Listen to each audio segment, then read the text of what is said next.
भाई उद्योदास मेहता स्मृति न्यास द्वारा 1 फरवरी रविवार को एक भव्य कार्यक्रम का आयोजन किया गया। यह कार्यक्रम Kushabhau Thackeray international convention centre Bhopal में आयोजित हुआ, जिसमें केंद्रीय संचार मंत्री ज्योतिरादित्य सिंधिया मुख्य अतिथि के रूप में शामिल हुए।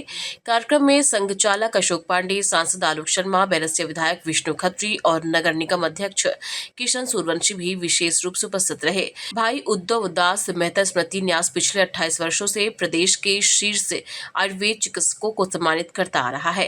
साथ ही विश्व आयुर्वेद परिषद के सहयोग से अखिल भारतीय पीजी निबंध प्रतियोगिता का आयोजन किया जा रहा है। विश्व आयुर्वेद परिषद के सहयोग से अखिल भारतीय पीजी निबंध प्रतियोगिता का आयोजन किया जाता है, जिसमें विजेताओं को नगद पुरस्कार, शॉल, श्रीफल और प्रमाण पत्र प्रदान किए जाते हैं।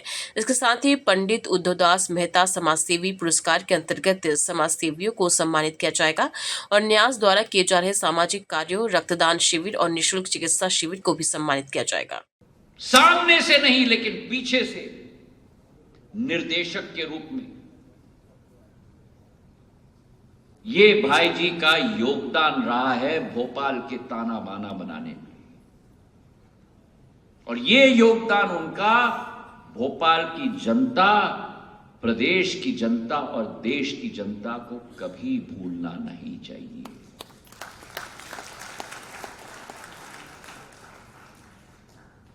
जब भी सामाजिक तनाव होता था भोपाल में, सभी लोग भाई जी के यहां पहुंचते थे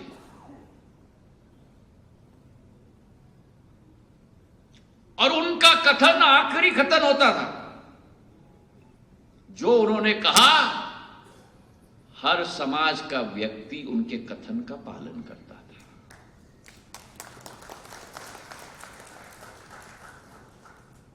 उनकी सोच, उनकी विचारधारा मां भारती के प्रति होती थी। उनका हर एक क्षण, उनका हर एक कदम, उनका हर एक निर्णय मां भारती को सशक्त बनाने के प्रति उनकी पूजा थी। और वही रुचि समाज सेवा के प्रति उनकी थी। आयुर्वेद भूषण के नाम से उनको जाना जाता था।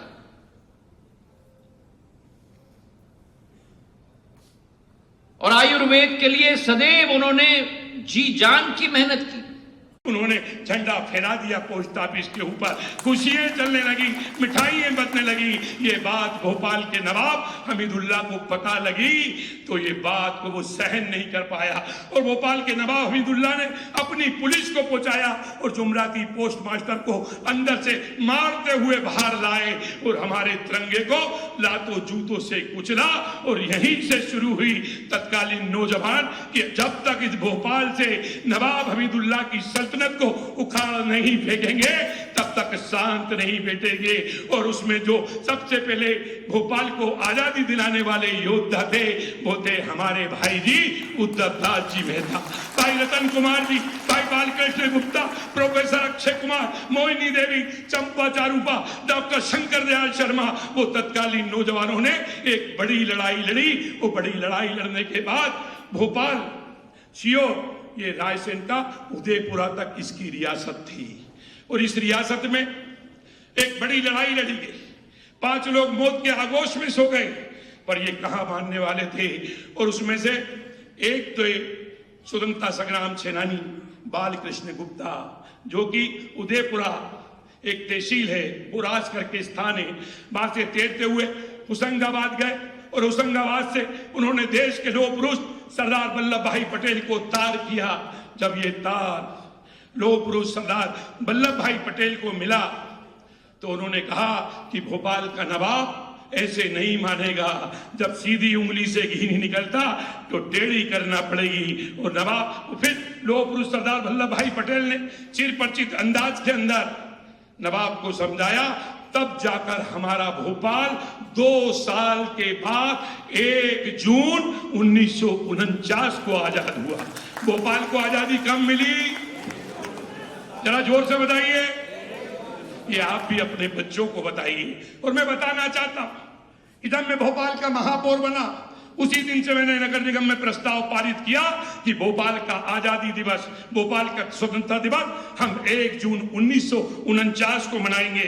मैं इस अवसर पर केंद्रीय मंत्री ज्योतिरादित्य सिंधिया जी से निवेदन करना चाहता हूं, आजादी के इस महत्वपूर्ण स्थान जुमलाती पोस्ट ऑफिस के का उन्नयन कराकर यहाँ लोकतंत्र सेनानी, स्वतंत्रता संग्राम सेनानी, यहाँ पे विलीनीकरण आंदोलन के योद्धाओं के लिए एक स्मारक बनाकर उनको भी हम श्रद्धांजलि देने का काम करें, जिससे आने वाली पीढ़ी को ये पता लगे, क्योंकि आने वाले आजादी का 100 वर्ष का हम अमृत महोत्सव मनाएंगे, परंतु हमारा भोपाल 2 साल के बाद मनाएगा। तो ये होना चाहिए कि नहीं होना चाहिए? अरे होना चाहिए कि नहीं होना चाहिए? इसलिए मैं आदरणीय सिंधिया